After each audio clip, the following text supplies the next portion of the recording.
আল্লাহ আমার রব, এই রবি আমার সব। দামে দামে তুন মনে তারি অনুভব। তোমার দুনিয়াতে আমি যেদিকে তাকাই, অথই নিয়ামতে ডুবে আছি সবাই। পাক পাখালির গানে শুনি তসবি কলরব, তসবি কলরব। আল্লাহ আমার রব, এই রবি। আসসালামু আলাইকুম। প্রিয় দর্শক, আপনারা যারা দেশে আছেন প্রবাসে, সবাইকে জানাই অনেক অনেক প্রীতি ও শুভেচ্ছা। শুরু হলো আন্টিবা আয়োজিত এবং লাভ হলো নিবেদিত জুমাবারের লাইভ অনুষ্ঠান আপনার জিজ্ঞাসা। আপনাদের সাথে আছি আমি জয়নুল আবেদিন আজাদ, আর আমাদের মাঝে উপস্থিত আছেন বিশিষ্ট আলেম ডক্টর মোহাম্মদ সাইফুল্লাহ। আসসালামু আলাইকুম ওরহমতুল্লাহি ওবারাকাতুহ। প্রিয় দর্শক, চলুন তাহলে জিজ্ঞাসার আলোকিত ভুবনে আমরা প্রশ্ন নিচ্ছি। আসসালামু আলাইকুম। প্রিয় দর্শক, পরিচয় দিয়ে প্রশ্ন করুন। লাইনে আছেন? জি ভাই, লাইনে আছি। জি, যে আপনার পরিচয় দিয়ে প্রশ্ন করুন। আসসালামু আলাইকুম। আমি ঢাকা নাখালপাড়া থেকে মোহাম্মদ এনামুল ইসলাম। ভাইয়া বলুন। প্রথম প্রশ্ন ছিল, গত 11 তারিখে ভোলা জেলায় আহলে হাদিস মসজিদে কিছু বিপদগামী লোক এটা ভেঙে এটা আগুন ধরাই দিয়েছে মসজিদে আর কি। এখন আমার প্রশ্ন হলো, বাংলাদেশে আহলে হাদিসের আক্রমণ কেন? আর আমার দ্বিতীয় প্রশ্ন হলো, যারা এই মসজিদটা ভাঙছে তারা ভিকটিম যারা, তাদের অভিযোগ সর্বনাই মুরিদরা এই কাজটা করছে আর কি। এখন এই কাজটা কতটুকু সঠিক? আচ্ছা, ধন্যবাদ আপনাকে। আপনি যে ঘটনা বর্ণনা করলেন এবং যে চিত্রটা অঙ্কন করলেন, এটা খুবই দুঃখজনক। আমাদের সমাজে তো নানা মাযহাবের ভাইরা দীর্ঘদিন ধরে বসবাস করছেন। আহলে হাদিসের ভাইরা দীর্ঘদিন ধরে বসবাস করছেন। তারা সবাই মুসলিম উম্মার সদস্য। ঐতিহাসিকভাবে আমরা জানি, শত শত বছর ধরে যেখানে গবেষণার সুযোগ আছে, কোনো কোনো বিষয়ে গবেষণায় মত পার্থক্য আছে, মত বৈচিত্র্য আছে। ইসলামে তো মত পার্থক্য তো জায়েজ, কিন্তু ইখতিলাফ যেটা ঘটনা আপনি বললেন, ইফতেরাক যেটা, যে বিচ্ছিন্নতা, হানাহানি, মারামারি, এটা তো নিষিদ্ধ বিষয়। তো এটা দুঃখজনক ঘটনা। তো এটাকে কিভাবে ব্যাখ্যা করবেন? ভাই, প্রথমে যে প্রশ্নটি করেছেন সেটি হচ্ছে যে মসজিদ একদল লোক ভেঙে দিয়েছেন, আগুন লাগিয়ে দিয়েছে, এবং বাংলাদেশে কেন আহলে হাদিসদের উপরে তো আক্রমণ। আসলে এটা সংকীর্ণতা এবং গোঁড়ামি ছাড়া আর কিছুই না। কারণ দৃষ্টিভঙ্গির পার্থক্যের কারণে এই ধরনের আচরণ করা কোনোভাবেই বৈধ নয়। দৃষ্টিভঙ্গির পার্থক্য নতুন বিষয় না, এটা কি অতীতে ছিল না? নতুন বিষয় নয়। তাহলে আমরা সুন্দরভাবে সামাজিক জীবনযাপন করতে পারবো না। আর এই দেশে পরিচিত আহলে হাদিস, যে সমস্ত ভাইরা আহলে হাদিসের বা দৃষ্টিভঙ্গির অনুসরণ করে থাকেন, তারা এদেশে পরিচিত। এবং এটি একেবারে সুস্পষ্ট বিষয় যে যারা আহলে হাদিস রয়েছেন তাদের ব্যাপারে কোনো যুগেই কোনো আলেমে কথা বলেন না যে তারা কাফির হলেও তাদের সাথে এই ধরনের আচরণ করার বৈধতা নেই।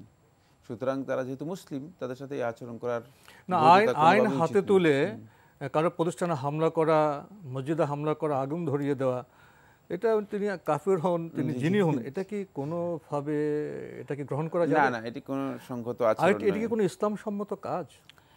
আর দ্বিতীয় যে কাজটি না, এটা ইসলাম তো মোটেও অনুমোদন দেয়নি। ইসলাম যেখানে অমুসলিমদের তাদের যে মাবুদ রয়েছে, উপাস্য রয়েছে যারা, তা থেকে গালিগালাজ করতে নিষেধ করা, তাদের ধর্মীয় উপাসনার নিরাপত্তা বিধান করার কথা বলেছে। জি, এবং সেক্ষেত্রে তাদের নিরাপত্তার বিষয়ে ইসলামী রাষ্ট্রে, মুসলিম রাষ্ট্রে বিধান দেওয়া আছে।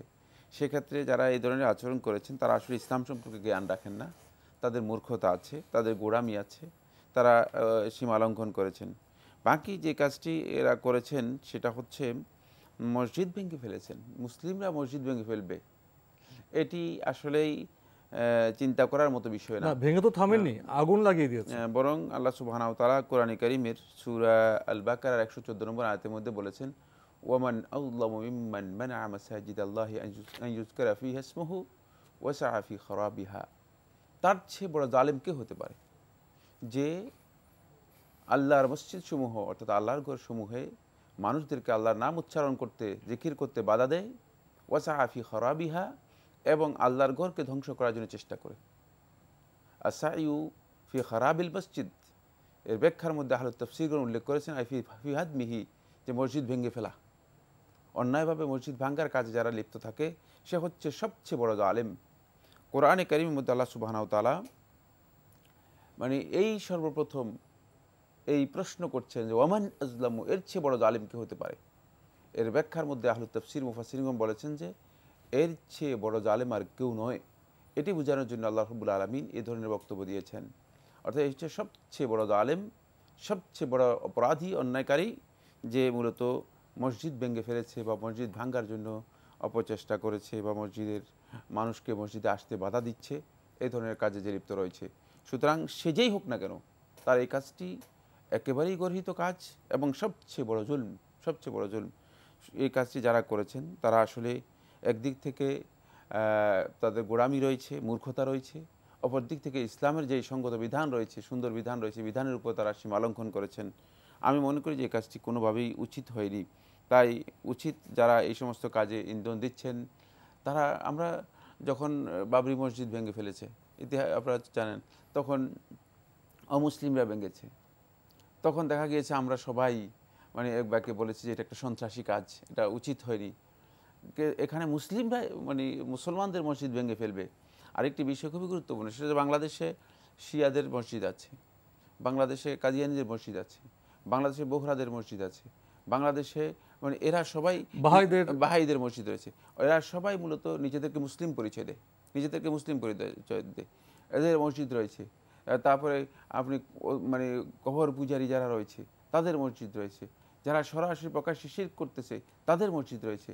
অথচ মানে আহলে হাদিস যারা সত্যিকার কোরআন এবং সুন্নাহর অনুসরণ করে থাকে তাদের মসজিদ ভেঙে ফেলার পিছনে মানে কী কাজ, মানে কী উদ্দেশ্য থাকতে পারে, এটা একেবারে স্পষ্ট কথা। সেটা হচ্ছে এই মূলত তারা দিনকে, সহি দিনকে বরদাস্ত করতে পারেনি বলে মূলত এই কাজে লিপ্ত হয়েছে, এটা সঠিক নয়। আমরা প্রিয় দর্শক আপনার প্রশ্নের প্রেক্ষিতে সবশেষে কথাই বলতে পারি, বাংলাদেশে গবেষণা পার্থক্য কারণে নানা মাযহাবের সম্মানিত ভাইরা আছেন, আহলে হাদিস ভাইরা আছেন, অন্যান্য ধর্মাবলম্বী ভাইরা আছেন। এই মত পার্থক্য বা মত বৈচিত্র্যের কারণে আমরা যেন কারো ধর্মীয় প্রতিষ্ঠান, মসজিদ এর উপর হামলার কাজটি না করি। এটি নবী সাল্লাল্লাহু আলাইহি ওয়াসাল্লাম স্পষ্টভাবে নিষেধ করেছেন। এ কাজের মাধ্যমে আমরা মহান স্রষ্টা আল্লাহর সন্তুষ্টি পাব না, বরং বিরাগ ভাজন হব। আসুন আমার ধর্ম সম্পর্কে জানি, আমাদের কর্মকাণ্ডকে আমরা পরিশীলিত করি, শুদ্ধ করি, তাহলে তো সমাজ সুন্দর হবে এবং আমরা আল্লাহর সন্তুষ্টি পাব। আর এক্ষেত্রে বোধহয় প্রশাসনের কিছু দায়িত্ব আছে। উনি যেভাবে বললেন সেভাবে যদি কোনো একটি গ্রুপ একটি মসজিদ ভেঙে থাকে, আগুন লাগিয়ে থাকে, তাহলে এটা তো সন্ত্রাসী কাজ হবে। সন্ত্রাসীর বিরুদ্ধে আমাদের সরকার এবং প্রশাসন খুবই কঠোর ভূমিকা রেখে আসছেন। এক্ষেত্রেও আমরা সঙ্গত ভূমিকা আশা করছি। আমরা প্রশ্ন নিচ্ছি। আসসালামু আলাইকুম, পরিচয় দিয়ে প্রশ্ন করুন। আমি কুষ্টিয়া থেকে বলছি, তবে আমি আমার নামটা একটু বলতে চাচ্ছি না। জি জি জি বলুন। কিছু কথা ছিল, প্রশ্ন আর কি। আচ্ছা, দীর্ঘদিন তো লাইন পাই না, আজকে পেলাম। আমি একটু বেশি কথাই মনে হয় একটু বলি না, মানে বেশি কথার স্কোপ নেই, আপনি তিনটি প্রশ্ন করুন। তারপরে আপনি হচ্ছে একটু দয়া করে উত্তর দিলে খুব খুশি হব। সেটা হচ্ছে আমি একজন মুসলিম ঘরে জন্ম, কিন্তু আমার খুব ছোটবেলায় আব্বা মারা যায়। মা বুদ্ধি নেই, মানে কম বুদ্ধি সম্পন্ন। তারপরে আমরা নানির কাছে বড় হয়েছে, অন্য তেমন কেউ ছিল না। ছোটবেলা থেকে আমাকে ওই ইসলামের জ্ঞান, যে এটা করো, এটা ভালো, নামাজ পড়ো, বা ওই ধরনের জ্ঞান কেউ দেয়নি। তারপরে যাই হোক, লেখাপড়া, বাংলা লেখাপড়া কিছু করেছি, করার পরে বিয়ে হয়েছে, সেখানেও সেরকম জ্ঞানী, ইসলামের জ্ঞানে সে জ্ঞানী না। তো মোটামুটি আমার বয়সটা অনেকটাই গেছে। এখন আমি ইসলাম কিছুটা বুঝেছি, এই যে আপনাদের অনুষ্ঠানটা নিয়মিত দেখি বা বিভিন্ন ভাবে এটাকে আমি উপলব্ধি করেছি। হাদিস কোরআন বা বইপত্র পড়ার চেষ্টা করি, বোঝার চেষ্টা করি। তো আমার প্রশ্নটা হচ্ছে, আমার যে দীর্ঘ জীবনের যে মানে যা হয়ে গেছে, যেমন ফরজ রোজা কাজা, আমি নামাজ পড়িনি ঠিক মতো, অনেক গুনাহ আছে, তো এরকম যে জিনিসগুলো আমার জীবনে আছে, আমি এই প্রশ্নটা অনেকদিন থেকেই করতে চাই যে আমি এখন বর্তমানে এই বেশ কিছুদিন থেকে নামাজ নিয়মিত পড়ি, রোজা রাখার চেষ্টা করি, তারপরে আমার পরিবারে আমার সন্তান আপনার বড়টা। প্রশ্ন যে আমাদের কাছে স্পষ্ট হয়েছে, আপনার কি আর কোনো প্রশ্ন আছে? হ্যাঁ, আমি আরেকটু কথা বলি, আপনি দয়া করে একটু শোনেন। তো এখন আমার কথা হচ্ছে যে এই যে জীবনের ফরজ রোজাগুলো কাজা গেছে বা নামাজ কাজা হয়ে গেছে, এখন আমি যে ফিরে আসলাম, কিন্তু আমার অতীতের যে রোজাগুলো এইগুলো কি কাজা করা বা গুণে হিসাব করা আমার পক্ষে তো সম্ভব না। আমি এখন যদি আল্লাহর কাছে তওবা করি বা ক্ষমা চাই, তো সেগুলো ক্ষমা হবে কিনা, আর আমার ভবিষ্যতের করণীয়টা কি, কি করলে এই গুনাহ মাফ বা ক্ষমা পাওয়া, আর আমি কি করে বুঝবো, বোঝার কোনো উপায় আছে কিনা যে আমি সঠিক পথে আসলাম বা আল্লাহ আমাকে ক্ষমা করলো কিনা। আর আমার সন্তানেরা, যেমন আমার তো জ্ঞানই ছিল না, তো আমি আমার সন্তানদের ওই জ্ঞানটা দিয়ে বড় করতে পারিনি। তারা ভার্সিটিতে পড়ে, স্কুলে পড়ে, বা আমার স্বামী এখন সে কখনো নামাজ পড়ে কখনো পড়ে না, তাদেরকে এগুলো বললে তারা আমার এই কথাগুলো নিতে চায় না, বা এখন আমাকে তারা মূল্যায়ন করে না, বা তারা এগুলো মানে হাসি ঠাট্টা করে, কখনো শোনে কখনো শোনে না। তো এখন আমি তো আমার নিজেরই জ্ঞান ছিল না, তাহলে আমি আমার সন্তানদেরকে যে জ্ঞান আপনার এই বিষয়টা আমরা বুঝতে পেরেছি, এর প্রসঙ্গটি বুঝতে পেরেছি। আমাদের সীমিত সময়ের অনুষ্ঠান, বোঝার পর আর বোধ দীর্ঘায়িত করা উচিত হবে না। আপনার কি আর কোনো প্রশ্ন আছে? আচ্ছা, আর আমার আরেকটা প্রশ্ন, যে আমি যে এখন নফল রোজাগুলো যে রাখি, এই যে আমার ফরজ রোজা জীবনে কাজা আছে, আমি কি এখন এইগুলোই ফরজ কাজার নিয়তে এই নফল রোজাগুলো রাখবো নাকি নফলের নিয়তেই রাখবো, এইগুলো একটু বলবেন? ধন্যবাদ আপনাকে। আমরা আপনাকে বুঝতে পেরেছি, আপনার আবেগকে আমরা সম্মান করি। তো আপনি বলেছেন জীবনের শুরু থেকে যে বৃত্তান্ত, বাবা মারা গেছেন, তেমন লেখাপড়া করতে পারেননি, জ্ঞান নেই, কম বুদ্ধি, বিয়ে হয়েছে সেখানেও তেমন জ্ঞান অর্জনের সুযোগ পাননি। এই পর্যায়ে শোনা আত্মসমালোচনা, অনুশোচনা, উনি বলছেন যে দীর্ঘদিনের যে আমার রোজা কাজা হয়েছে, নামাজ কাজা হয়েছে, এখন আমি কি করব, কি করলে আল্লাহ আমাকে ক্ষমা করবেন, আমি কিভাবে বুঝবো আল্লাহ আমাকে ক্ষমা করেছেন বা আমি সঠিক পথে চলছি? বোন খুব গুরুত্বপূর্ণ প্রশ্ন করেছেন এবং অত্যন্ত জীবন ঘনিষ্ঠ প্রশ্ন। প্রথম কথা হচ্ছে, আপনি যেই নামাজ, রোজা এবং যে সমস্ত কাজগুলো ইসলামে গর্হিত ছিল, যেগুলো না জেনে অন্যায়ভাবে করেছেন, এগুলো অপরাধ, কোনো সন্দেহ নেই। বাকি এখন যখন আপনার উপলব্ধি এসেছে, আপনি এ বিষয়ে অনুশোচনা করতে পেরেছেন, সেক্ষেত্রে আপনার এখন প্রথম কাজ হচ্ছে এগুলো থেকে তওবা করা। তওবাটা কি? তওবা হচ্ছে মূলত ফিরে আসা। মানে আপনি একটা রাস্তা দিয়ে যাচ্ছেন যাচ্ছেন যাচ্ছেন যাচ্ছেন অনেক দূর চলে গিয়েছেন, যাওয়ার পরে আপনার মনে পড়েছে যে আমি তো ভুল রাস্তায় চলে এসেছি। ওই রাস্তা থেকে ব্যাক করার নামই হচ্ছে তওবা, প্রত্যাবর্তন করাই হচ্ছে তওবা। আপনি এখন এই পথ থেকে সম্পূর্ণ ফিরে আসুন, আল্লাহ রাব্বুল আলামিনের কাছে প্রত্যাবর্তন করুন, এটার প্রথম কাজ।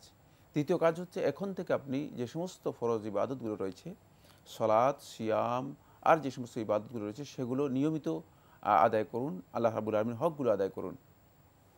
3 নম্বর যেটি, সেটা হচ্ছে পেছনের যেগুলো রয়েছে এগুলোর জন্য আল্লাহ তাআলার কাছে মানে বেশি বেশি করে আপনি কান্নাকাটি করতে পারেন, ক্ষমা চাইতে পারেন। ক্ষমা চাইলে তওবা করলে আল্লাহ ক্ষমা করে দিতে পারেন, এবং তওবা করলে মূলত আল্লাহ সুবহানাহু ওয়া তাআলা ক্ষমা করে দেন। আত-তাইবু মিনাদ যামবি কামান লা যামবা লাহ। ইবনে মাজাহ riwayat-এর মধ্যে রাসূলুল্লাহ সাল্লাল্লাহু আলাইহি ওয়াসাল্লাম বলেন যে গুনাহ থেকে তওবাকারী ব্যক্তি ওই ব্যক্তির মতো কামান লা যামবা লাহ, যার কোনো গুনাহ নেই, যেন সে কোনো গুনাহ করেনি। কোনো গুনাহ করেনি। এটা তো আশাবাদের বিষয়, ইসলামে তো হতাশার কোনো সুযোগ নেই, কোনো সুযোগ নেই। দ্বিতীয় রিওয়ায়াতটি আহমদ ইবনে হাম্বল রাহমাতুল্লাহ তাআলা মুসনাদে মধ্যে বর্ণনা করেছেন যে আত-তাওবাতু তাজুব্বু মা কানা ক্বাবলাহা। তওবা মানুষের পূর্ববর্তী যত গুনাহ আছে সবগুলোকে একেবারে মুছে দেয়, মিটিয়ে দেয়। এরপরে আল্লাহ সুবহানাহু ওয়া তাআলা কোরআনে কারীমের মধ্যে সূরা ফুরকানের মধ্যে আল্লাহ তাআলা বলেছেন, যখন আল্লাহর বান্দাগণ তওবা করে ফাআসলাহা, এবং নিজে সংশোধন করে, নিজের কাজগুলোকে সংশোধন করে নেয়, উলাইকা ইউকাফিরুল্লাহু সাইয়্যাতিহিম হাসানাত, আল্লাহ রাব্বুল আলামিন তাদের যে সমস্ত অপরাধগুলো আছে, গুনাহগুলো আছে, সেগুলোকে ভালো কাজে রূপান্তরিত করে দেন। সুতরাং তওবা খুবই গুরুত্বপূর্ণ একটি বিষয়। আমরা মানে তওবা করতেও জানি না, এবং তওবার গুরুত্ব সম্পর্কে না জানার কারণে আমরা অনেকে মনে করি যে হয়তো আল্লাহ তাআলা তওবা করবেন, আমাদের ক্ষমা করবেন না, আমরা কারো কাছে যাই, কারো মাধ্যমে তওবা করি। এরপরে 4 নম্বর দলিল হচ্ছে হাদিসটিও আহমদ ইবনে হাম্বল রাহমাতুল্লাহ তাআলা মুসনাদে মধ্যে বর্ণনা করেছেন। আমর ইবনে আস রাদিয়াল্লাহু তাআলা আনহু আল্লাহ নবী সাল্লাল্লাহু আলাইহি ওয়াসাল্লামের কাছে আসলেন, বলে যে ইয়া রাসূলুল্লাহ, আমি আপনার কাছে বায়াত হতে চাই। হাত বাড়িয়ে দিলেন। রাসূলুল্লাহ সাল্লাল্লাহু আলাইহি ওয়াসাল্লাম যখন হাত বাড়ালেন, তিনি হাত গুটিয়ে নিলেন, বলেন যে না, আমি একটা শর্ত ছাড়া বায়াত গ্রহণ করব না, একটা শর্ত ছাড়া। বলি কি সেই শর্ত?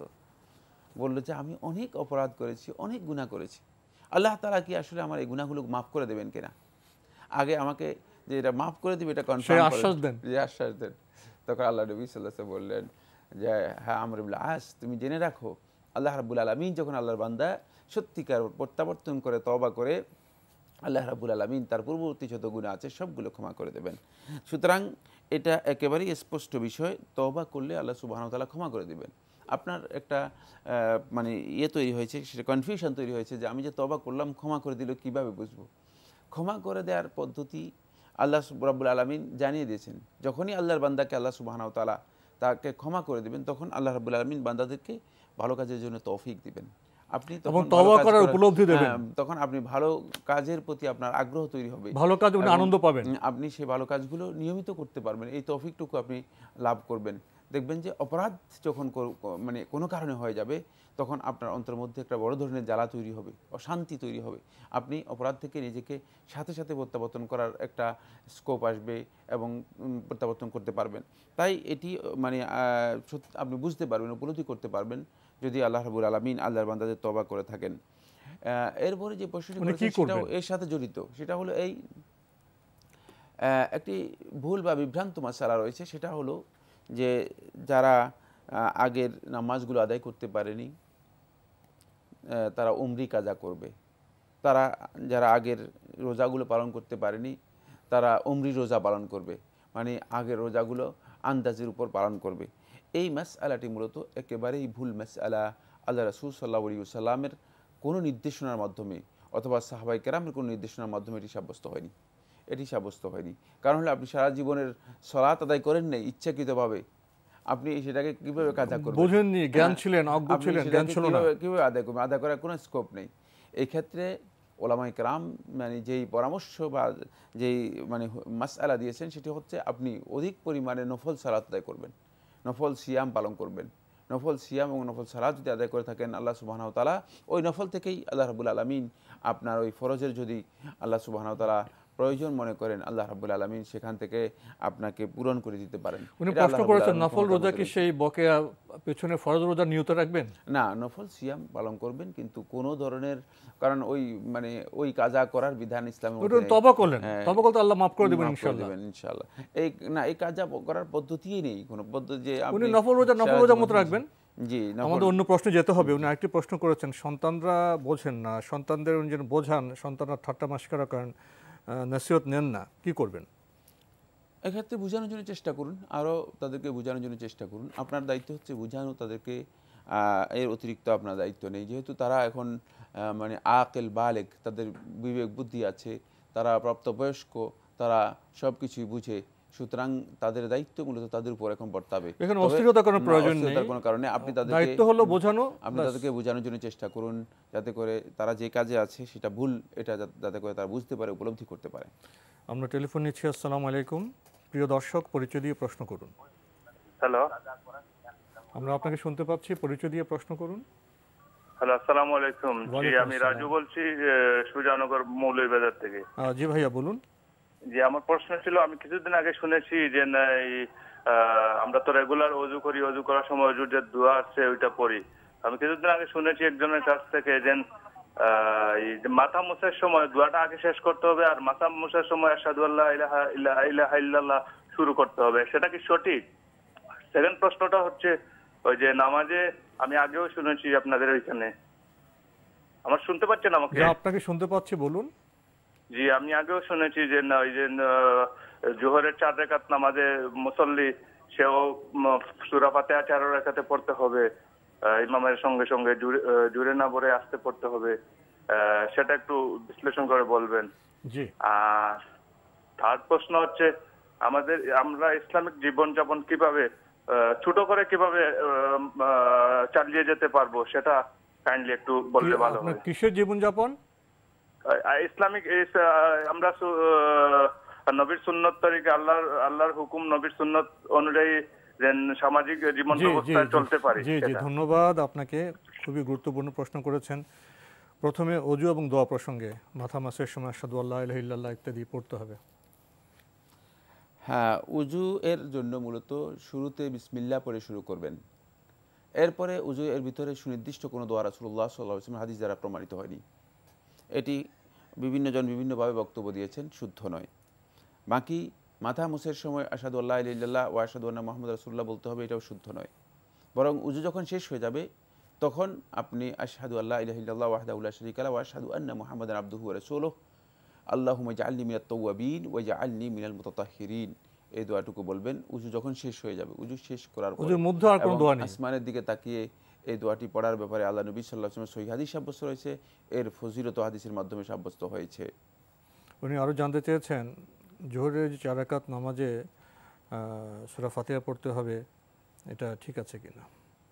জোহরের ফরজ রাকাতের হ্যাঁ, আপনি ফরজ সালাতের মধ্যে সূরা ফাতিহা পড়বেন, তবে মনে মনে পড়বেন, আওয়াজ করবেন না। ঠিকই আছে, এটি সহিহ হাদিস দ্বারা সাব্যস্ত হয়েছে। রাসূলুল্লাহ সাল্লাল্লাহু আলাইহি ওয়াসাল্লাম বলেছেন লা সালাতা লিমান লাম ইয়াকরা বিফাতিহাতিল কিতাব, যে সূরা ফাতিহা পড়লে না তার নামাজ হবে না। সুতরাং সূরা ফাতিহা পড়াটাই হচ্ছে বিধান। এই মাসআলার মধ্যে কিছু দ্বিমত আছে। শেষে উনি জানতে চেয়েছেন বর্তমান সময়ে আমরা ইসলামী জীবনযাপন কিভাবে করব, এটা তো খুব দীর্ঘ প্রশ্ন, কি বলবেন? যদি কেউ ইসলামী জীবনযাপন করতে চায় তাহলে তার জন্য খুব সহজ বিধান রয়েছে, মানে সংক্ষিপ্তভাবে সহজভাবে খুব ভালো বিধান রয়েছে। সেটা হচ্ছে এই, আল্লাহ নবী সাল্লাল্লাহু আলাইহি ওয়াসাল্লামের কাছে একবার নু'মান ইবনে কাউকাল রাদিয়াল্লাহু তাআলা আনহু তিনি এসে বললেন, ইয়া রাসূলুল্লাহ, আমি যদি শুধু 5 ওয়াক্ত মানে সালাত আদায় করি এবং রমাদান মাসের সিয়াম পালন করি আর হালালকে হালাল হিসেবে মেনে নেই, হারামকে হারাম হিসেবে মেনে নিয়ে সেগুলো অনুসরণ করি, তাহলে কি আমি জান্নাতে প্রবেশ করতে পারবো? তখন আল্লাহ নবী সাল্লাল্লাহু আলাইহি ওয়াসাল্লাম বলেন, হ্যাঁ, তুমি জান্নাতে প্রবেশ করতে পারবে। তখন নু'মান ইবনে কাউকাল রাদিয়াল্লাহু তাআলা আনহু বললেন যে আল্লাহর কসম করে বলছি আমি আর একটু বৃদ্ধি করব না, এতটুকুই যথেষ্ট। আল্লাহ নবী সাল্লাল্লাহু আলাইহি ওয়াসাল্লামের সামনে কথা বলে চলে গেলেন। রাসূলুল্লাহ সাল্লাল্লাহু আলাইহি ওয়াসাল্লাম বললেন, এই লোক যে জান্নাতে প্রবেশ করবে। সুতরাং ইসলামী জীবনযাপন অনেক কঠিন না, আমরা নিজেরাই নিজেদের উপর অনেক কঠিন জিনিস আরোপ করে নিচ্ছি, অনেক বেশি। যথাসম্ভব আল্লাহর বিধানকে মেনে নেয়ার এবং আল্লাহ রাব্বুল আলামিন যেগুলো ফরজ করেছেন সেই ফরজগুলো আদায় করতে পারলেই মূলত আমরা মুসলিম হিসেবে জীবনযাপন করতে পারবো। এটি কঠিন বিষয় নয়, বরং একেবারেই সহজ। মৌলিক বিষয় তো এরকমই, কিন্তু তার জীবন যত বিস্তৃত, জীবন বিস্তৃত হলে বিস্তৃত জীবনে সেখানে ইসলামের বিধান সেটা মানতে হবে। আর জীবন যতটা সম্পর্ক সূত্রে গঠিত, এখানে আমরা 4টা কথা বলেছি, কিন্তু 4টা কথা তো বিস্তৃত, এটা অনেক বিস্তারিত। সেটাই যে ইসলামী জীবনযাপন করতে গেলে জীবন যতটা সম্প্রসারিত হবে প্রতিটা ক্ষেত্রে ইসলাম বিধান মানতে হবে, তাহলে সম্ভব না। প্রশ্ন নিচ্ছে। আসসালামু আলাইকুম, পরিচয় দিয়ে প্রশ্ন করুন। আসসালামু আলাইকুম, আমি ঝিনাইদহ থেকে বলছি, মোহাম্মদ আকরাম হোসেন। ওয়ালাইকুম আসসালাম। জি ভাইয়া বলুন। যে আমার একটা সমস্যা হচ্ছে যে আমার একটাই মেয়ে বিয়ে দিচ্ছি সেনা কর্মকর্তার সাথে। এখন উনি আমার জামাইটা বিভিন্ন মেয়ে ছেলেদের সাথে চলাফেরা করে এবং আমার বাসায় আসার পরে তাকে আমি কোরআন শরীফ দিয়ে শপথ করাইছি যে তুমি আর এটা করবা না, এবং সে শপথও করে গেছে। এখন সে শপথ রাখিনি, বিভিন্ন মেয়ে ছেলের সাথে সে চলাফেরা করে এবং অবৈধ সম্পর্কও করে ফেলেছে। এতে আমি এখন কি সিদ্ধান্ত নেব, মেয়ে সেখানে দেয়া যায় কিনা? ধন্যবাদ আপনাকে। আপনার আর কোনো প্রশ্ন আছে? জানাইছেন। আর কোনো প্রশ্ন আছে? না, আর কোনো প্রশ্ন নেই। ধন্যবাদ আপনাকে। প্রশ্ন তো পেয়েছেন? জি, প্রশ্ন পেয়েছি। এই ভাই যে প্রশ্নটি করেছেন যে তার মেয়ের জামাই তার পরকীয়া আছে, যদি সুনির্দিষ্ট কোনো প্রমাণ আপনাদের কাছে থাকে তাহলে তার সাথে এই বিষয়ে আপনারা বসে ভালো করে তাকে বোঝানোর জন্য চেষ্টা করুন। শপথ নিয়েছেন, শপথ ভঙ্গ করছেন। যদি সেক্ষেত্রে তিনি আসলে আপনাদের পরামর্শ নির্দেশনাকে অনুসরণ না করে, তাহলে আপনাদের জন্য এখতিয়ার রয়েছে, মানে তার এই সম্পর্ক থেকে ডিভোর্সের মাধ্যমে, কোর্টের মাধ্যমে আপনার ডিভোর্স নিয়ে আপনার মেয়েকে অন্যত্র বিয়ে দেওয়ার আপনার সুযোগ আছে। কারণ এই সাংসারিক জীবন যেখানে পরকীয়া আছে সেখানে সত্যিকারতে দাম্পত্য জীবন সুখময় হয় না, ভালো হয় না। বোঝানোর পরেও, শপথ নেওয়ার পরেও যদি আবারও করে, আবার সংশোধন না হয়, তাহলে ভুল পথে কতদিন চলা যায়। সেক্ষেত্রে আপনাদের জন্য এখতিয়ার রয়েছে, ইসলাম এটাকে সহজ করে দিয়েছেন। ডিভোর্স নিয়ে আপনি অন্যত্র আপনার মেয়েকে বিয়ে দিতে পারেন, এটা আপনার জন্য সুযোগ আছে, আপনি সেটা করতে পারেন। আমরা একটি টেলিফোন নিচ্ছি। আসসালামু আলাইকুম, দর্শক পরিচয় দিয়ে প্রশ্ন করুন। হ্যালো, আসসালামু আলাইকুম। ওয়ালাইকুম আসসালাম। জি, আমার দুটো প্রশ্ন ছিল। আমি চট্টগ্রাম থেকে বলছি, আমার নাম মোহাম্মদ ইয়াসিন। জি, আমার প্রথম প্রশ্ন হচ্ছে, আমি ওই একটা ইন্স্যুরেন্স কোম্পানিতে ইন্স্যুরেন্স করছিলাম, এটা ওই টাকাপুর লেখা আছে আর কি, মানে ওটা নাকি হালাল হবে আর কি। আমি যে ইন্স্যুরেন্সটা করছি ওটা কি আমার জন্য বৈধ হবে কিনা বা ওদের সাথে লেনদেন করাটা বৈধ হবে কিনা, এটা একটা প্রশ্ন আর কি। আর একটা প্রশ্ন হচ্ছে, আমি একটা ব্যবসা প্রতিষ্ঠানে আছি, আমাদের নিজেদের, আমার ভাইয়ের। আমি ওখানে আমাকে ওই বেচা কিনা উনিও নিজেও করে, আমার বড় ভাইও করে, আমিও করি। তো উনি যে রেটে মাল বিক্রি করে, আমি যদি তার থেকে বেশি কিছু বিক্রি করতে পারি, ওইটা যদি আমার জন্য নেওয়াটা বৈধ হবে কিনা, এটা জানতে চাচ্ছিলাম আর কি। ধন্যবাদ আপনাকে। প্রথম প্রশ্ন, একটি ইন্স্যুরেন্স কোম্পানি যেটাকে টাকাফুল বলা হচ্ছে, তারা বলছেন এটা হালাল, তো সেই ইন্স্যুরেন্স কোম্পানিতে উনি কি যুক্ত হতে পারেন, ইন্স্যুরেন্স করতে পারেন, এটা কি বৈধ হবে? মানে হালাল তারা বলেছে, এটার উপর যথেষ্ট নয়। হালালের কোনো ভিত্তি আছে কিনা সেটা আপনাকে জানতে হবে, বা এক্ষেত্রে তাদের কাছে কোনো ডকুমেন্টস অথবা তাদের কাছে কোনো ধরনের স্টাডি আছে কিনা, তাদের কোনো লিখনী আছে কিনা, সাহিত্য আছে কিনা, সেই বিষয়গুলো খোঁজখবর নিয়ে আপনি যদি দেখেন যে না এখানে মানে হালালের ব্যাপারে তারা সত্যিকার অর্থে মানে তাদের কাছে কাগজপত্র রয়েছে, তাহলে হয়তো আপনি এই ধরনের কাজে লিপ্ত হতে পারেন। তবে অধিকাংশ ইন্স্যুরেন্স কোম্পানি মূলত হালালের কথা বলা হলেও সেগুলো হালাল নয়, কারণ সেখানে কোনো ধরনের মানে স্টাডি নেই, কোনো ধরনের সিস্টেম নেই, শুধুমাত্র নাম দিয়েই নিজেরা হালাল হিসেবে ঘোষণা করে চালিয়ে যাচ্ছে। সেক্ষেত্রে সতর্কতা অবলম্বন করাই আমি ওয়াজিব মনে করছি। উনি আরেকটি প্রশ্ন করেছেন, উনি এবং ওনার ভাই ব্যবসা করছেন, বেচাকেনা করছেন। ওনার প্রশ্ন হলো, উনি যদি যে নির্ধারিত রেটটা আছে তার চেয়েও বেশি দামে বিক্রি করতে পারেন, সে বেশি অর্থটা উনি নিলে সেটা কি বৈধ হবে? কিভাবে সেটা করবে পদ্ধতি? ওনারা নিজেদের একটা ব্যবসা প্রতিষ্ঠান, ভাই আর উনি সেখানে ব্যবসা করছেন, বেচা কেনা হয়।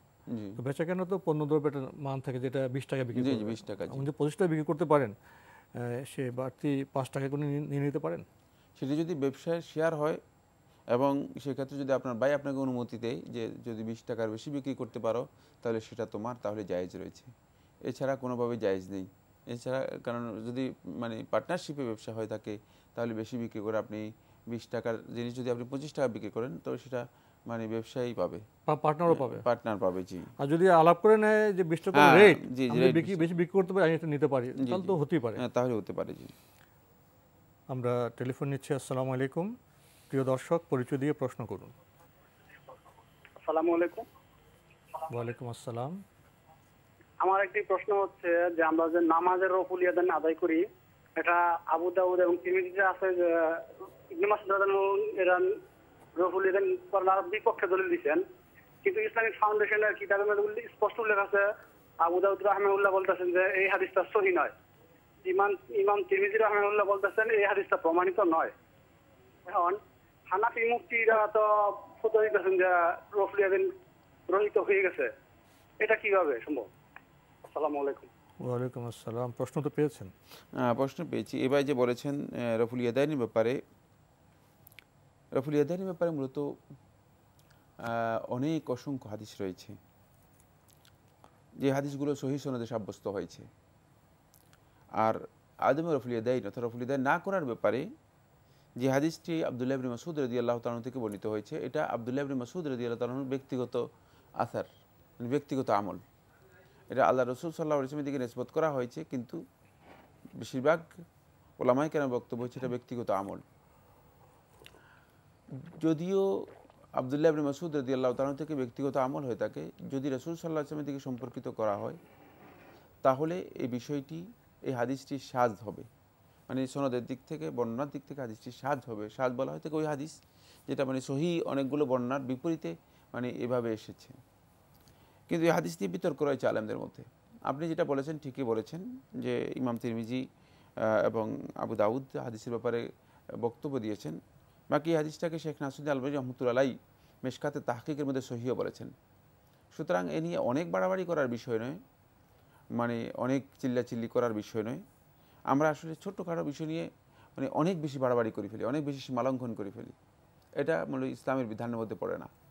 এর কারণে আমরা চরমপন্থী হয়ে যাচ্ছি, উগ্রতা আমাদের মধ্যে এসে যাচ্ছে, আমরা মসজিদ জ্বালিয়ে দিচ্ছি, মুসলিমরা মসজিদ জ্বালিয়ে দিচ্ছি। এর কারণ হচ্ছে একটাই, সেটা হচ্ছে আমরা আসলে মানে না বুঝে ইসলাম সম্পর্কে অনেক বেশি আবেগ দেখাচ্ছি, সীমা লঙ্ঘন করে যাচ্ছি। তো আব্দুল্লাহ ইবনে মাসউদ রাদিয়াল্লাহু আনহু বর্ণিত যে হাদিসটির কথা আমরা উল্লেখ করেছি, এটি শেখ নাসিরউদ্দিন আলবানী রহমতুল্লাহ সই বলেছেন। যাই হোক, কিন্তু যেহেতু এই ব্যাপারে আল্লাহ রাসূল সাল্লাল্লাহু আলাইহি ওয়াসাল্লাম অসংখ্য হাদিস সাব্যস্ত হয়েছে এবং রিওয়ায়াতের দিক থেকে এগুলো অনেক বেশি শক্তিশালী, আব্দুল্লাহ ইবনে মাসউদ রাদিয়াল্লাহু আনহু যে বর্ণনা রয়েছে এই বর্ণনার চেয়ে শক্তিশালী, সেই ক্ষেত্রে যদি আপনি রফুল ইয়াদাইনের আমলটি করেন সেটাই মূলত অধিক যুক্তিযুক্ত, অধিক দলিল ভিত্তিক হবে এবং মজবুত এবং শক্তিশালী হবে। যারা বলেছেন যে রফুল ইয়াদাইনের হাদিস আব্দুল্লাহ ইবনে মাসউদ রাদিয়াল্লাহু আনহু হাদিসের মাধ্যমে মানসুখ হয়ে গিয়েছে, এটি একেবারে ভিত্তিহীন বক্তব্য। কারণ আব্দুল্লাহ ইবনে মাসউদ রাদিয়াল্লাহু আনহু যে হাদিসটি মানে এই যে আসারটি রয়েছে, এটা রাসূল সাল্লাল্লাহু আলাইহি ওয়াসাল্লামের হাদিসকে কোনোভাবেই নাসখ করার প্রশ্নই আসে না। আর এই কথা আব্দুল্লাহ ইবনে মাসউদ রাদিয়াল্লাহু তাআলা আনহু কোনোদিন বলেন নাই যে আমি এই কথা বর্ণনা করছি যে রাসূল সাল্লাল্লাহু আলাইহি ওয়াসাল্লাম প্রথমে রফুল ইয়াদাইন করেছেন, তারপর রাসূল সাল্লাল্লাহু আলাইহি ওয়াসাল্লাম রফুল ইয়াদাইন করেন নাই। এই হাদিসের মধ্যে এই কথা নেই, এই হাদিসের মধ্যে এই কথা নেই। বরং বর্ণনাকারী হাদিসের মধ্যে এর হাদিসের লফজের মধ্যে বিতর্ক রয়েছে, ইত্তিরাব রয়েছে। মানে একটি মূলত একেবারে একাডেমিক বিষয়, মানে এই হাদিসের লফজের মধ্যে ইত্তিরাব রয়েছে, বিভিন্ন ধরনের বক্তব্য রয়েছে, বিভিন্ন ধরনের বক্তব্য রয়েছে। তাই এটি মানে কোনোভাবেই এই কথা প্রমাণিত হয়নি, কোনো যুগেই এ কথা প্রমাণিত হয়নি যে রাসূল সাল্লাল্লাহু আলাইহি ওয়াসাল্লামের শেষ আমল, অথবা রাসূল সাল্লাল্লাহু আলাইহি ওয়াসাল্লাম নিষেধ করেছেন পরবর্তী সময়ে, অথবা রাসূল সাল্লাল্লাহু আলাইহি ওয়াসাল্লাম শেষ আমল সাব্যস্ত হয়েছে তিনি রফুল ইয়াদাইন করেন নেই, এটি সাব্যস্ত হয়নি। বরং জাদুল মাআদের মধ্যে শেখুল ইসলাম ইবনুল কাইয়্যিম রাহমাতুল্লাহ স্পষ্ট করে উল্লেখ করেছেন যে সাহাবায়ে কেরামের বর্ণনার মাধ্যমে আল্লাহ রাসূল সাল্লাল্লাহু আলাইহি ওয়াসাল্লামের শেষ আমলটুকু যেটি সাব্যস্ত হয়েছে সেটি হচ্ছে রাসূলুল্লাহ সাল্লাল্লাহু আলাইহি ওয়াসাল্লাম রফুল ইয়াদাইন করেছেন। তাই যে সমস্ত বন্ধুগণ মূলত এ নিয়ে বাড়াবাড়ি করছেন, এটাও কোনো মানে সত্যিকার অর্থে ইলমি কাজ নয়, মানে এলেম ভিত্তিক বা দলিল ভিত্তিক কাজ নয়। আবার একেবারে মানে চূড়ান্ত সীমা লঙ্ঘন করার যে কাজটি রফুল ইয়াদাইন করতেই হবে, না করলে নামাজ বাতিল হয়ে যাবে, এই ধরনের কাজ নয়। কারণ হলো রফুল ইয়াদাইনের ব্যাপারে সর্বোচ্চ আলেমদের বক্তব্য হচ্ছে এটি সুন্নাহ, সর্বোচ্চ আলেমদের বক্তব্য হচ্ছে এটি সুন্নাহ। সুতরাং যারা করবেন তারা সহিহ হাদিসের অনুসরণ করেছেন, আর যারা করেননি তারা মূলত আব্দুল্লাহ ইবনে মাসউদ রাদিয়াল্লাহু আনহু যে আমল সাব্যস্ত রয়েছে সেটাকে অনুসরণ করছেন। এটা তারা অনুসরণ করতে পারেন, তাদের যেহেতু এই হাদিস নিয়েও মানে আলেমদের বক্তব্য আছে, তাহলে তারা করতে পারেন। কিন্তু এ নিয়ে অনেক বাড়াবাড়ি করা আমি মনে করে থাকি যে এটি সীমালঙ্ঘন ছাড়া আর কিছুই নয়। কিছু মুস্তাহাব বিষয় নিয়ে যেখানে গবেষণার সুযোগ ছিল, আমরা সেখানে মতপার্থক্য অতীতও লক্ষ্য করেছি, এখনও সেটা অব্যাহত আছে। আপনি একাডেমিক ডিসকাশন করতে গিয়ে কিছু বিষয়ে কথা বলেছেন, আমাদের এই অনুষ্ঠানে এর চেয়ে বেশি বলা সম্ভব নয়। এক্ষেত্রে বাস্তব আমি জীবনে আসতে চাই, সেটা হলো যারা একাডেমিশিয়ান তারা তো এই নিয়ে ঘন্টার পর ঘন্টা পৃষ্ঠা লিখতে পারবেন। এখন আমাদের যে জনমানুষ, জনপদের যে সাধারণ মানুষ, তাদের জন্য বিষয়টি কতটা গুরুত্বপূর্ণ, যারা এই দুটি বিষয়ে যারা তো জানার চেষ্টা করবেন কোনটা সেই, যারা জানতে পেরেছেন যে রফুল ইয়াদাইন করাটের সঙ্গে তারা করবেন, আর যারা এটা জানতে পেরেছেন যে এটা না করলেও চলে, এটা না করার ব্যাপারেও একটি হাদিস আছে, তারা সেটা আমল করতে পারেন। এই দুই আমলের কারণে তো কারোর নামাজ নষ্ট হচ্ছে না, কিন্তু এই দুই আমলকে কেন্দ্র করে যদি বাহাস করে, দ্বন্দ্ব করে, সংঘাত করে, তাহলে তো কবিরা গুনাহ হয়ে যাবে, তাহলে বাড়াবাড়ি সীমা লঙ্ঘন ছাড়া কিছুই না, গুনাহ হয়ে যাবে। তাহলে আমরা এটাই বলতে পারি, জ্ঞানভিত্তিক আলোচনায় আপনারা যেটা জেনেছেন, আপনাদের জ্ঞানে ধরেছে সেটা আমল করুন, নিয়ে বিতর্ক ফাসাদের কোনো প্রয়োজন নেই। সেটা করতে গেলে আমরা বোধহয় পথভ্রষ্ট হতে পারি। আমরা প্রশ্ন নিচ্ছি। আসসালামু আলাইকুম, পরিচয় দিয়ে প্রশ্ন করুন। হ্যালো, আসসালামু আলাইকুম, আমি কুমিল্লা থেকে তাবাসসুম বলছি। জি বলুন। এবার ইনশাআল্লাহ আমি এবং আমার মা বাবা হজে যাব, তো আমার কিছু প্রশ্ন ছিল। জি। ওমরা তো যে কোনো কারো নামেও করা যায়, কিন্তু তাওয়াফ কি আরেকজনের নামে করতে পারবো? আর যদি আমি ওমরা বা তাওয়াফ কারো নামে করি, এটা সওয়াবটা সে কি রকম পাবে? সেও কি এটার পুরো সওয়াবটাই পাবে নাকি অল্প পাবে? আর আরেকটা কথা হচ্ছে, মহিলারা যদি ওখানে গিয়ে কাবা শরীফে জামাতে নামাজ না পড়ে নিজের রুমে পড়ে, বা ওখানে বসে কোরআন শরীফ না পড়ে নিজের রুমে পড়ে, তাহলে কি সওয়াব কম পাবে নাকি সওয়াব একই রকম? আর আরেকটা কথা ছিল যে কাবা ঘর প্রথম দর্শনে আসার সাথে সাথে যে দোয়া করে ওই দোয়া কবুল হয়, এই কথাটা কি সঠিক? জি। আর জানাজার নামাজ কি ওখানে আমি আদায় করব? ওখানে নাকি সবাই জানাজার নামাজ আদায় করে, মহিলা হিসেবে কি আদায় করা যাবে? জি। আর আরেকটা কথা হচ্ছে, তাওয়াফ বা উমরা কি আমি আমার রক্তের সম্পর্কের বা মাহরম পুরুষের বা সাবালক নাবালক এরকম কেউ আছে নাকি যে কোনো কারোর নামেই আমি করতে পারবো? ধন্যবাদ আপনাকে। জি, আপনাকে অনেক ধন্যবাদ। প্রশ্ন করেছেন। আজকে আমরা একটি গ্রন্থের সাথে আপনাদের পরিচয় ঘটাবো, সেটা পড়লে বোধহয় আপনাদের জন্য অনেক সহজ হয়ে যাবে আপনাদের হজটা। আপনার প্রশ্ন আমরা যেতে চাই। আপনি প্রথমেই বলেছেন যে আপনার মা বাবা এবং আপনি হজে যাবেন, আপনাদেরকে আমরা স্বাগত জানাই, দোয়া করি আপনাদের হজ কবুল হোক। প্রশ্ন করেছেন ওমরা এবং তাওয়াফ প্রসঙ্গে, এগুলি কি কারো নামে করা যাবে এবং নামে করলে কি সব কমে যাবে? ধন্যবাদ। আপনি প্রশ্ন করেছেন যে আপনি বলেছেন যে উমরা মানে লোকেদের নামে করা যায় না, কারণ নামে উমরা, ইবাদত, নামাজ এগুলো করা হারাম, এগুলো শিরক। খেয়াল রাখবেন, এটা কোনোভাবে জায়েজ নেই। আমাদের একটু জ্ঞান নেওয়া উচিত ইসলাম সম্পর্কে, কারণ নামে কোনো ইবাদত হয় না। ইবাদত মানে যে সমস্ত ইবাদতের মধ্যে নিয়াবা মানে কারো পক্ষ থেকে আদায় করার অনুমোদন রয়েছে, সেগুলো ক্ষেত্রে তার পক্ষ থেকে আদায় করা যায়, পক্ষ থেকে হবে, কারণ নামে না, কারো পক্ষে হতে পারে। হ্যাঁ, কারণ নামে ইবাদত করা জায়েজ নেই। সেটা ইবাদত উমরা হোক, তাওয়াফ হোক, কোনোটাই জায়েজ নেই। খেয়াল রাখবেন, এটি খুবই গুরুত্বপূর্ণ একটি বিষয়। যদি আপনি কোনো ব্যক্তির নামে ইবাদত করে ফেলেন তাহলে এটা শিরক হয়ে যাবে। আমল তো হলোই না, বরং পুরোটাই পণ্ড হলো, নিজেও ক্ষতিগ্রস্ত হয়ে গেলেন, নিজেও ক্ষতিগ্রস্ত হয়ে গেলেন। এই সতর্কতা অবলম্বন করতে হবে আমাদেরকে। বাকি রয়ে গেছে দুটি কথা, সেটা হলো উমরা যদি আপনি কারো পক্ষ থেকে আদায় করতে চান সেটি আপনার জন্য জায়েজ রয়েছে, তবে এই মাসালার মধ্যে আলেমদের দ্বিমত আছে, অনেক দীর্ঘ আলোচনা রয়েছে। মানে আপনি উমরা আদায় করতে পারবেন, কিন্তু তাওয়াফ না। তাওয়াফ মূলত এমন ইবাদত নয় যে ইবাদতের মধ্যে নিয়াবা জায়েজ, মানে যে ইবাদতের মধ্যে আরেকজনের পক্ষ থেকে আদায় করা জায়েজ রয়েছে, তাওয়াফ এমন বিষয় নয়। তাই তাওয়াফ যদি আপনি আদায় করতে চান, কারো নাম বা কারো পক্ষে এই ধরনের মানে আদায় করা আপনার জন্য বৈধ হবে না, বরং আপনি তাওয়াফ আদায় করবেন, নফল তাওয়াফ। তারপরে আপনি যদি কারোর জন্য দোয়া করতে চান সেটা আপনি করবেন, এটা আপনার জন্য বৈধ রয়েছে। উমরা কারো পক্ষে করলে সেখানে কি সব কমে যাবে? উনি একটা প্রশ্ন করেছেন। একটি বিষয় সেটা হলো মানে উমরা কারো পক্ষে করলে না, যদি আপনি কারো পক্ষে উমরা করে থাকেন এর সব তিনি কম পাবেন, কারণ আল্লাহ রাব্বুল আলামিনের কাছে অভাব নেই।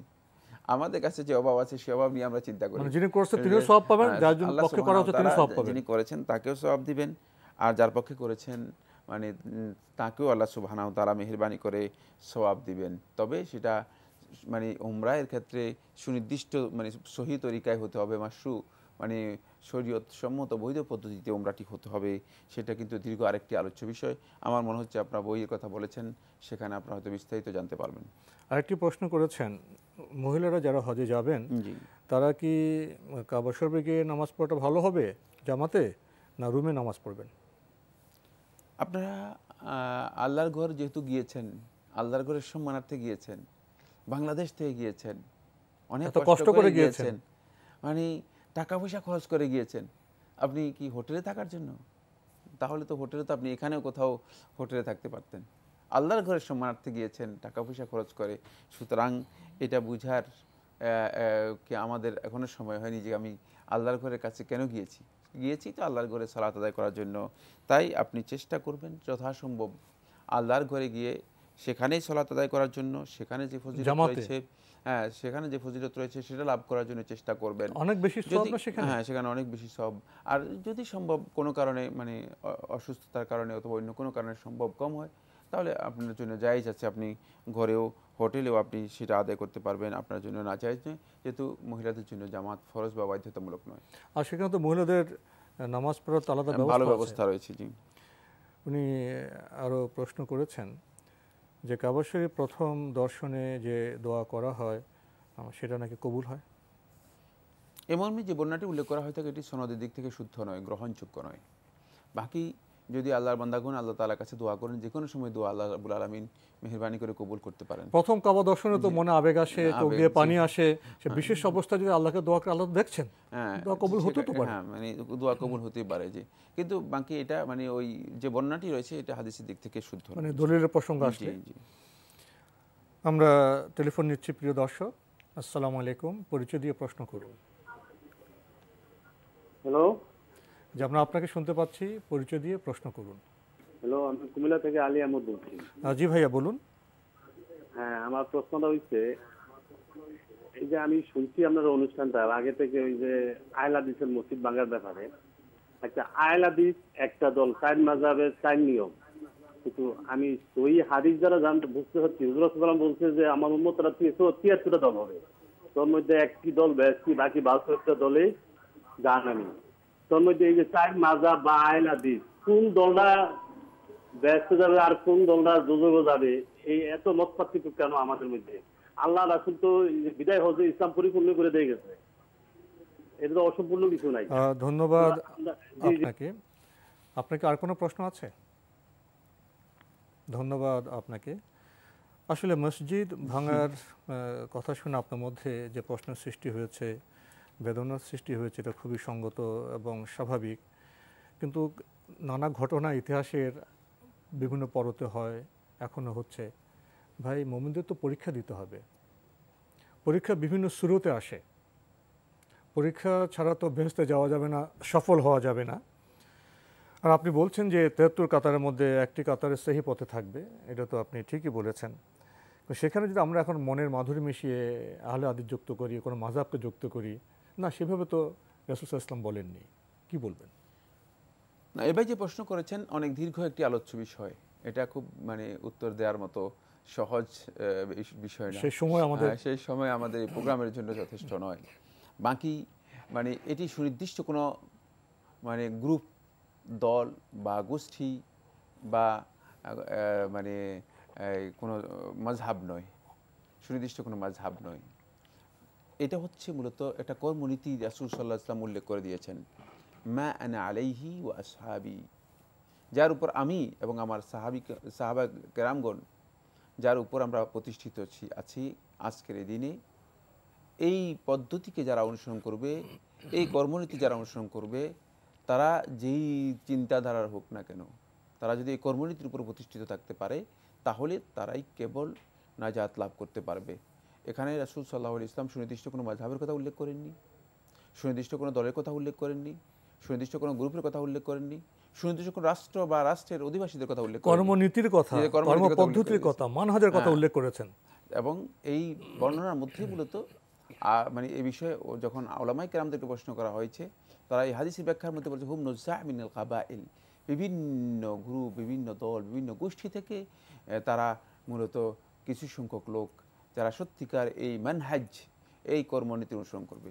এখন আপনি আপনার কর্মনীতি ঠিক আছে কিনা, আপনার আমল ঠিক আছে কিনা, সেটাকে যাচাই করতে পারবেন যখন আপনি দেখবেন যে সাহাবায়ে কেরামের চিন্তাধারা, রাসূল সাল্লাল্লাহু আলাইহি ওয়াসাল্লামের সহিহ হাদিস এর আলোকে সত্যিকার অর্থে আপনি আপনার আমলটুকু করছেন কিনা। যদি করে থাকেন তাহলে অবশ্যই আপনি এর মধ্যে অন্তর্ভুক্ত হবেন। তবে যেহেতু আহলে হাদিস যারা আজ ছিলেন, যাদেরকে আহলে হাদিস বলা হতো, এটা আহলে হাদিস কিন্তু কোনো দল নয়, খেয়াল রাখতে হবে। আহলে হাদিস পরবর্তী সময় হয়তো একটা গ্রুপে পরিণত হয়েছে, কিন্তু সংগঠনের নাম করা হয়েছে। কিন্তু আহলে হাদিস কোনো যুগেই মূলত কোনো দল বা যারা হাদিসের অনুসারী, যারা শুধু হাদিসের অনুসারী নয়, আহলে হাদিস যারা হাদিস চর্চা করতেন, মূলত কোরআন এবং নির্ভেজাল হাদিসের, যারা কোরআন হাদিসের নির্ভেজাল অনুসরণ করতেন, তারাই মূলত আহলে হাদিস। তাই এটা একটা মানহাজের নাম। এই ক্ষেত্রে মূলত তারা যেহেতু কোরআন এবং হাদিসকে নিরঙ্কুশভাবে অনুসরণ করতেন, তারা মূলত প্রাথমিক পর্যায়ে ছিলেন, এর প্রাথমিক পর্যায়ে ছিলেন। আমরা প্রশ্ন নিচ্ছি। আসসালামু আলাইকুম, পরিচয় দিয়ে প্রশ্ন করুন। আমি মোস্তাফিজুর রহমান, উত্তরা, ঢাকা থেকে বলছি। জি ভাইয়া, বলুন। আচ্ছা, একটা জিনিস গ্রামে কুসংস্কার প্রচলন আছে, সেটা হলো যে সূর্যগ্রহণ এবং চন্দ্রগ্রহণের সময়ে গর্ভবতী মহিলারা যে তরকারি অথবা কোনো কিছু কাটাকাটি করলে এটা নাকি সন্তানের পথ কেটে যায় বা সন্তান ভূমিষ্ঠ হওয়ার পরে, হ্যাঁ, এরকম একটা কুসংস্কার প্রচার, অথবা ওই চন্দ্রগ্রহণ অথবা সূর্যগ্রহণের সময়, যে সময়টা আধা ঘন্টা বা 1 ঘন্টা যেটাই হোক না কেন, এই সময়ে কোনো কিছু খাওয়া যাবে কিনা, এরকম একটা বিষয় কুসংস্কার আছে গ্রামে। বাট এটা কোরআন হাদিসের দৃষ্টিতে আসলে কি? আপনার আর কোনো প্রশ্ন আছে? না, একটাই প্রশ্ন। ধন্যবাদ আপনাকে। আপনি ঠিকই বলেছেন, চন্দ্রগ্রহণ, সূর্যগ্রহণের সময় তো প্রকৃতিতে কিছু পার্থক্য আমরা লক্ষ্য করে থাকি। এটাকে কেন্দ্র করে অনেক কথাবার্তা হয় যে সেই সময় যদি গর্ভবতী মহিলারা তরকারি কাটেন, সন্তান কাটাকুটি ইত্যাদি হয়, খাওয়া যাবে না। এটা কি কুসংস্কার, না এর কোনো ভিত্তি আছে? না, উনি নিজেই তো বলছেন এটা কুসংস্কার। আসলেই কোরআন এবং হাদিসের কোনো বক্তব্যের মাধ্যমে অথবা রাসূলুল্লাহ সাল্লাল্লাহু আলাইহি ওয়াসাল্লাম কোনো নির্দেশনার মাধ্যমে এটা সাব্যস্ত হয়নি, বরং এটা কুসংস্কারই। ঠিকই বলেছেন, গর্ভবতী মহিলারা কাটাকাটি করতে পারবে না অথবা কোনো কিছু খেতে পারবে না, এই ধরনের বক্তব্য সঠিক নয়, এগুলো কুসংস্কার। বাকি মূলত এটা আল্লাহ তাআলার একটা নিদর্শন, আয়াত, অনেকগুলো নিদর্শনের মধ্যে এটা একটি নিদর্শন। এই ক্ষেত্রে সতর্কতা যেটি সেটা হলো এই, আল্লাহর বান্দাগণ আল্লাহ রাব্বুল আলামিনের কাছে ক্ষমা প্রার্থনা করবে, সতর্ক থাকবে, কারণ হতে পারে যে কোনো আযাব আল্লাহ রাব্বুল আলামিনের মাধ্যমে অবতরণ করতে পারে, প্রকৃতির একটা প্রভাব তো লক্ষ্য করা যায়। তো সেক্ষেত্রে মানে সতর্কতা অবলম্বন করার বিষয় রয়েছে। এর সাথে আল্লাহ নবী সাল্লাল্লাহু আলাইহি ওয়াসাল্লাম সুন্নাহাতে আরও কিছু নির্দেশনা দিয়েছেন, সেটি হচ্ছে সলাতুল কুসুফ, মানে সূর্যগ্রহণের সলাত আদায় করা। আল্লাহর বান্দাগণ সলাতের মানে সলাত আদায় করবে, এটি সুন্নাহ, এবং সবাই জামাতের সাথে এই সলাত আদায় করবে যাতে করে আল্লাহ তাআলার কাছে নিজেদেরকে আত্মসমর্পণ করতে পারে।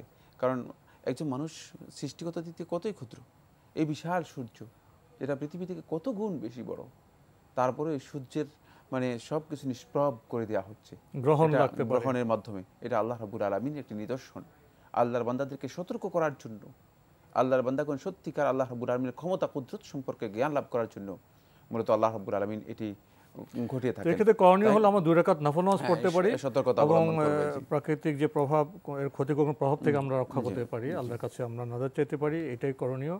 আর বাকি যেটা বললেন সেটা তো অবশ্যই কুসংস্কার। আমরা টেলিফোন নিচ্ছি। আসসালামু আলাইকুম, পরিচয় দিয়ে প্রশ্ন করুন। হ্যালো, আসসালামু আলাইকুম।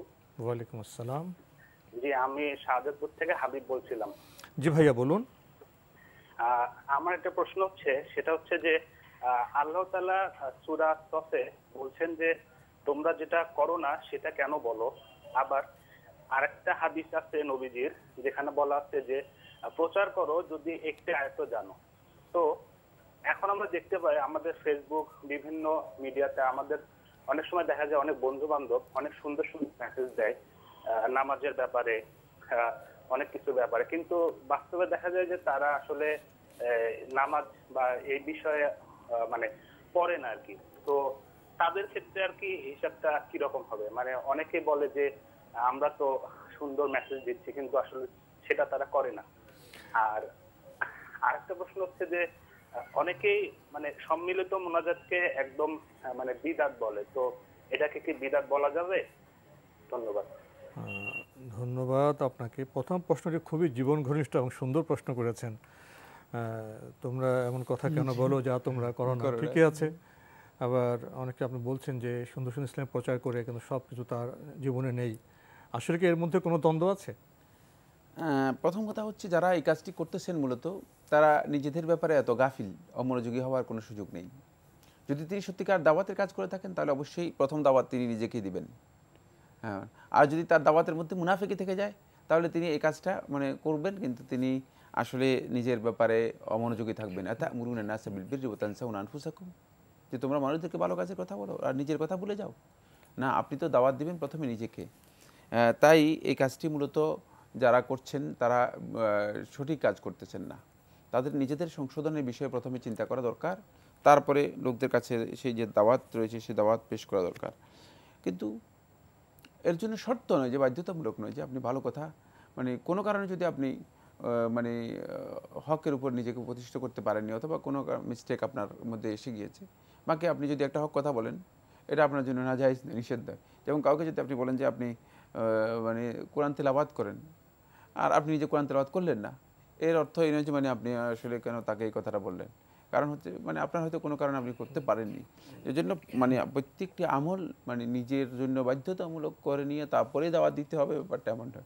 বরং মানে নিজের আমল নিজে করার জন্য আগেই মানে নিজে সতর্ক হতে হবে, বাকি এই দাওয়াত মানে অন্যের কাছে পৌঁছানোর জন্য চেষ্টা করতে হবে। ফেসবুকের দাওয়াত যেটাকে বলছেন এটা আসলে মানে শুধুমাত্র মানে ফেসবুকে অংশগ্রহণ করার মতো এটা অত বেশি গুরুত্বপূর্ণ নয়। কারণ হলো আমরা অনেকে দেখি যে এখানে বিভিন্ন ধরনের লোক বিভিন্ন ধরনের শেয়ার করছে, বিভিন্ন ধরনের বক্তব্য দিচ্ছে এবং সেটা ব্যক্তিগতভাবে নিজের আমলকে সংশোধন করার জন্য চেষ্টা করা প্রথম কাজ এবং গুরুত্বপূর্ণ কাজ। এই ধরনের কাজের চেয়ে আপনার মৌলিক কথাগুলোর সাথে আমি একটু সংযোগ করতে চাই। কথাগুলো তো ঠিকই যে তোমরা এমন কথা কেন বলে যাও তোমরা নিজেরা করো না, এটা তো চিরায়ত বিষয়। আমাদের যে কথা আমরা বলবো সেটা আমরা মানার চেষ্টা করব। আমি যদি প্রশ্ন করি ভাই আপনাকে বা আমাকে প্রশ্ন করি, পবিত্র কোরআনের যে এতগুলো আয়াত, প্রত্যেকটা আয়াত তো আমাদের পালন করা উচিত।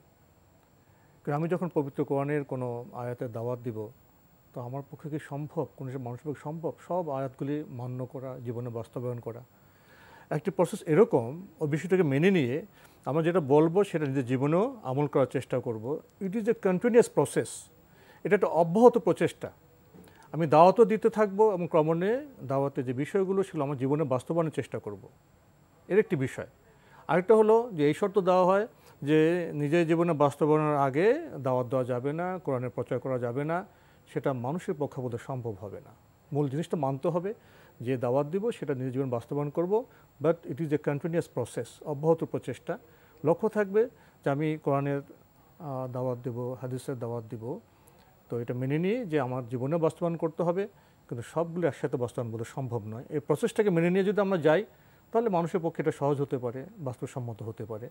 এই সমন্বয়ের ধারাটা বোধহয় আমাদের জন্য গুরুত্বপূর্ণ। হ্যাঁ, তা তো অবশ্যই, মানে এটা সেটা একটি বিষয়, কিন্তু উনি যেটা বলছেন সেটা এই বিষয় না।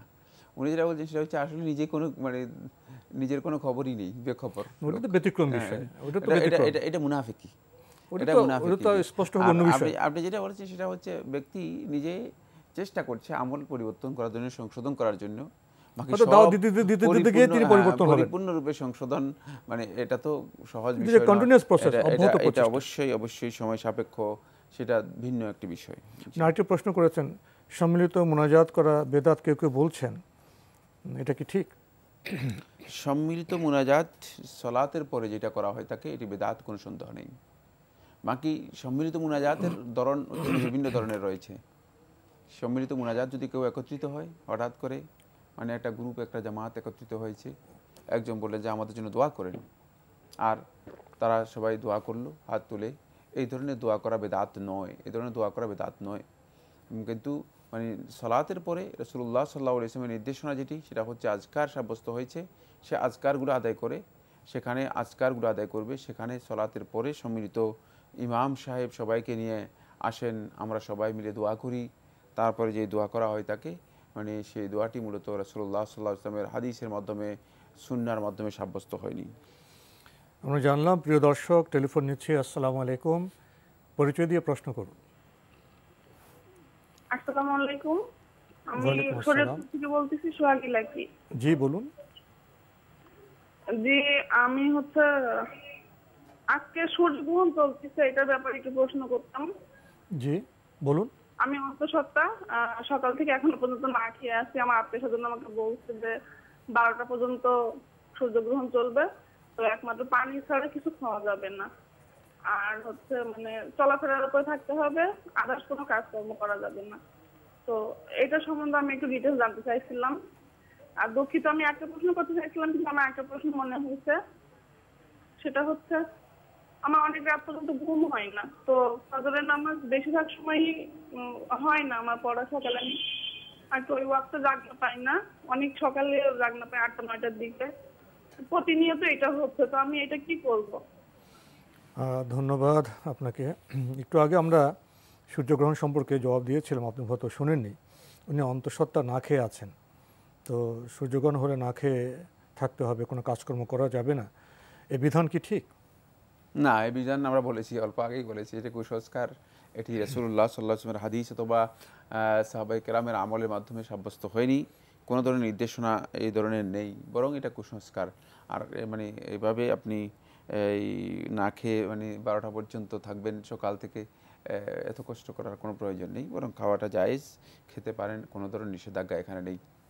উনি আরেকটি প্রশ্ন করেছেন, রাতে ওনার ঘুম হয় না, এটা ওনার কন্টিনিউয়াস একটি বিষয়, তো ফলে ফজর উনি সঠিক সময় পড়তে পারেন না, দেরি হয়, কি করবেন?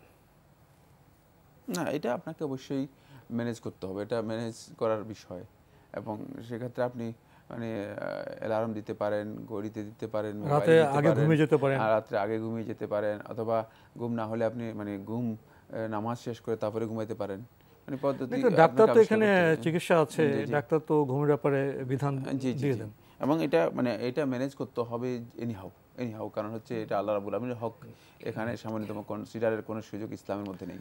এখানে আপনি ব্যবস্থা নিতে পারেন, বিষয়টি ব্যবস্থাপনার আসলে। আপনি ডাক্তারের সাথে আলাপ করুন। আমরা টেলিফোন নিচ্ছি। আসসালামু আলাইকুম, প্রিয় দর্শক, পরিচয় দিয়ে প্রশ্ন করুন। ওয়ালাইকুম সালাম রাহমাতুল্লাহ, মুজাম্মেল হাসান বলতেছি শরীয়তপুর থেকে। জি বলুন। আমার ছোট ছোট 3টা প্রশ্ন। জি। আমার প্রথম প্রশ্ন হলো, আমি সাধারণত সূরা ফাতিহা পড়ি, এটা মধ্যপন্থা অবলম্বন, অর্থাৎ যখন নাকি ইমাম জোরে পড়ে তখন শুনি।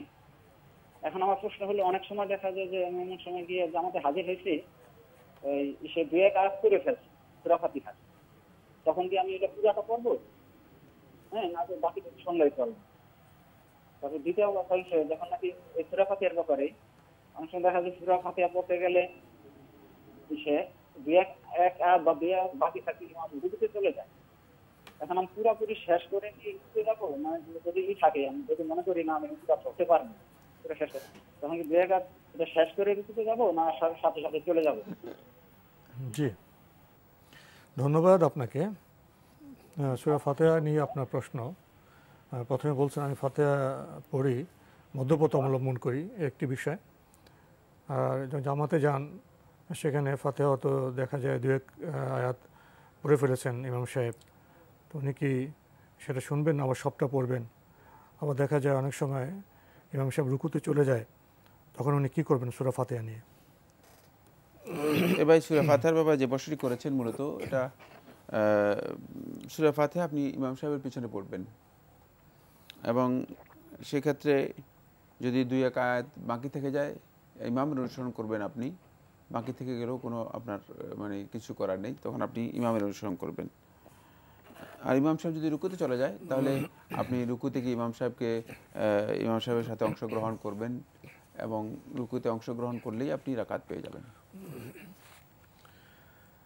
প্রিয় দর্শক, সময়ের কারণে আমরা আজকে আর প্রশ্ন নিতে পারছি না, তবে আপনাদের অবগতির জন্য আমরা জানাতে পারি আপনার জিজ্ঞাসা অনুষ্ঠানটি সপ্তাহের রবি, সোম, মঙ্গল, বুধে 4 দিন বিকেল 5:30টায় সম্প্রচার হয়ে থাকে। ওইসব অনুষ্ঠানে আপনারা আপনাদের মনে জায়গা প্রশ্ন চিঠির মাধ্যমে, ইমেলের মাধ্যমে পাঠাতে পারেন।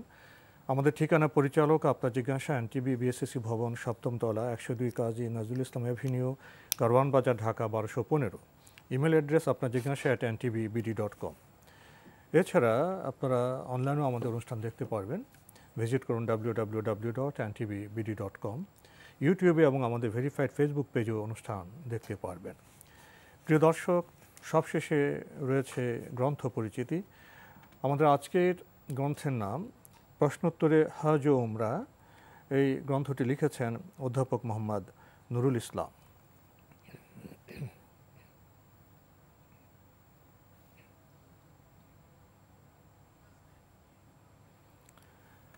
প্রশ্নোত্তরে হজ ও উমরা এই গ্রন্থটি প্রকাশ করেছে তাওহীদ পাবলিকেশনস।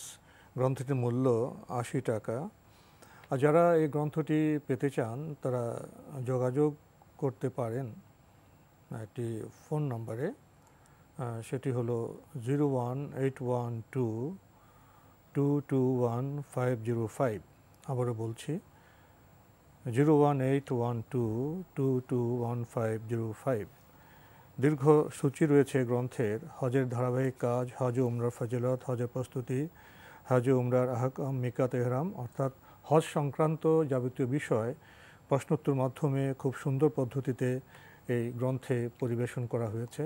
যদি সংক্ষেপে কিছু বলতেন এই গ্রন্থ সম্পর্কে। মানে হজের বিধানগুলো মূলত আমরা যেহেতু জীবনে হজ একবার পালন করে থাকি, মানে আমাদের অনেকের কাছেই জানা নেই।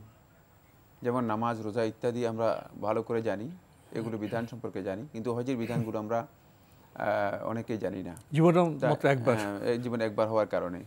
তো এই বিষয়গুলো মূলত সহজ করার জন্যই প্রশ্নোত্তরের মাধ্যমে পেশ করা হয়েছে। মানে অনেক সময় সাহিত্যের মতো আলোচনা করলে দীর্ঘ গ্রন্থ লেখা হয়, এটা প্রশ্নোত্তর মাধ্যমে খুব সহজ করে হয়, সেখান থেকে অনেকেই উপলব্ধি করতে পারে না এবং নিজের প্রয়োজনটাটুকু বের করতে পারে না। প্রশ্নোত্তরের মাধ্যমে তুলে ধরা হয়েছে কোরআন এবং সহিহ হাদিসের আলোকে অত্যন্ত বিশুদ্ধ চিন্তাধারার লেখকদের মধ্যে একজন এটি সংকলন করেছেন, লিখেছেন। তাই আমাদের উচিত হবে মূলত হজের ব্যাপারে মূলত মার্কেটে অনেক বই আছে, আপনি মার্কেটে দেখবেন যে বহু শত শত লেখকের বই মার্কেটে, যিনি একবার হজ করেছেন তিনি একটা বই লিখে দিয়েছেন, সেখানে অপ্রয়োজনীয় অনেক বিষয় আছে, ভাবাবেগের অনেক বিষয় আছে, সেক্ষেত্রে অনেক বিভ্রান্তি, অনেক ভুল আছে। এই জন্য বিশুদ্ধ যে সমস্ত বইগুলো আছে সেগুলো আমরা সংগ্রহ করার জন্য চেষ্টা করি। এই বইটি তোর মধ্যে একটি। তা আশা করবো আপনারা হজের সহি হজ আদায় করার জন্য, বিশুদ্ধভাবে হজ আদায় করার জন্য মানে এই ধরনের বইয়ের আপনারা কালেক্ট করবেন এবং উপকৃত হওয়ার জন্য চেষ্টা করবেন ইনশাআল্লাহ। প্রিয় দর্শক, আবারও আপনাদের জন্য পরিবেশন করছি প্রশ্নোত্তরে হজ ও উমরা এই গ্রন্থটি। যারা হজ করতে যাবেন, যারা হজ করার ইচ্ছে পোষণ করেন, তারা এই গ্রন্থের সাহায্য নিলে আপনারা উপকৃত হতে পারবেন। প্রিয় দর্শক, আমাদের আজকের শেষের যে বিষয় হজ গ্রন্থের মাধ্যমে আপনাদের কাছে পরিবেশন করলাম। আমাদের তো পড়তে হবে। অনেক সময় আপনারা লক্ষ্য করেছেন যে প্রশ্নোত্তরের মাধ্যমে আমরা সব বিষয়ে বিস্তৃত বলতে পারি না অনুষ্ঠানের প্রকরণের কারণেই। এজন্য বিভিন্ন সময় আমরা কিছু সহি গ্রন্থের সাথে আপনাদের পরিচয় ঘটাই, কিন্তু আমরা এই গ্রন্থগুলি পড়ি কি, এটা আমাদের প্রশ্ন। গ্রন্থ পাঠ ছাড়া আলো পাওয়া যাবে না, আলো না পেলে সুন্দরভাবে পথ চলা যাবে না। এ বিষয়ে আপনাদের দৃষ্টি আকর্ষণ করছে। দেখা হবে ইনশাল্লাহ আগামী জুমাবার একই সময়ে। প্রিয় দর্শক, মহান আল্লাহ আমাদের সবাইকে নিরাপদে রাখুন, রাখুন শান্তিতে। আসসালামু আলাইকুম। আল্লাহ আমার রব, এই রবি আমার সব, দামে দামে তুন মনে তারি অনুভব। আল্লাহ আমার রব, এই রবি আমার সব।